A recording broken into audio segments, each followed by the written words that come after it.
بسم الله الرحمن الرحيم. أيها الأحبة، العسل هو الأفضل لعلاج السعال وجفاف الفم وضيق التنفس. اكتشاف علمي جديد يؤكد الفاعلية الكبيرة للعسل في علاج كثير من الأمراض، بل ربما يكون العسل هو الأفضل لعلاج السعال الجاف وكذلك الجفاف الذي يعاني منه البعض. العلماء يحاولون أيها الأحبة العودة للطبيعة بعدما فشل الطب الكيميائي في علاج الكثير من الأمراض المستعصية. لقد وجدوا في العسل خير شفاء لكثير من الأمراض، ومن الأبحاث العلمية التي لا زالت قليلة أن فريقا من علماء الطب في كلية طب جامعة بنسلفانيا وجدوا أن العسل قد أظهر فاعلية كبيرة جدا في خفض حدة وتوتر السعال الليلي، كما حسن أداء الرئتين بشكل ملحوظ وبخاصة عند الأطفال وعند كبار السن.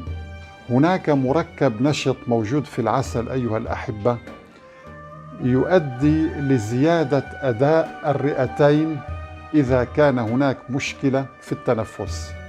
ويقول الخبراء أيها الأحبة إذا تم مزج العسل بالليمون أو الزنجبيل فإن فاعليته تكون أعلى بكثير لعلاج ضيق التنفس وعلاج بعض الفيروسات الخاصة بالجهاز التنفسي. لقد قام فريق من علماء جامعة بنسلفانيا بإجراء اختبار على الأطفال والمراهقين يعانون من عدوى إصابات مرضية بالجهاز التنفسي، ودامت متابعة الباحثين لليلتين.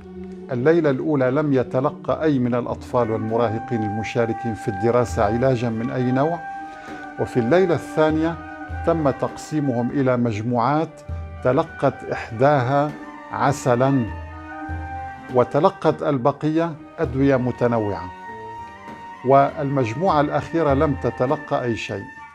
لقد كانت النتائج مذهلة أيها الأحبة، أن الذين تلقوا العلاج بالعسل تحسن أداء الرئتين بشكل كبير جدا، وكانت قدرة الأطفال والمراهقين على النوم أعلى، وخفت حدة هذا السعال وعدد مرات السعال في الليل. كما أثبتت دراسة علمية جديدة أن العسل يساعد في تخفيف حالات جفاف الفم أو ما يسمى بنشفان الريق.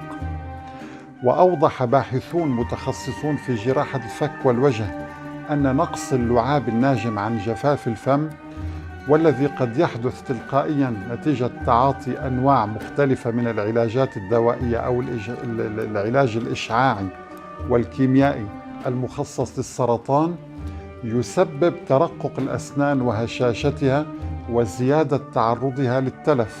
مجلة العلاجات الفمية الأمريكية نشرت نتائج هذه الدراسة وقالت إن العسل هو من أفضل المواد التي تعالج جفاف الفم دون الخوف من خطر تسوس الأسنان.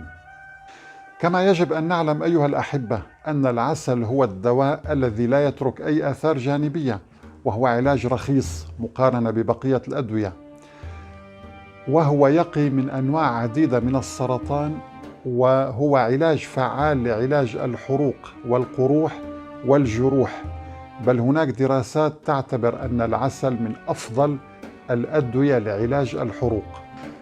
وأخيرا أيها الأحبة، هذا هو حبيبنا عليه الصلاة والسلام ينبهنا لأهمية العلاج بالعسل. قال صلى الله عليه وسلم: عليكم بالشفاءين العسل والقرآن. صدق رسول الله صلى الله عليه وسلم.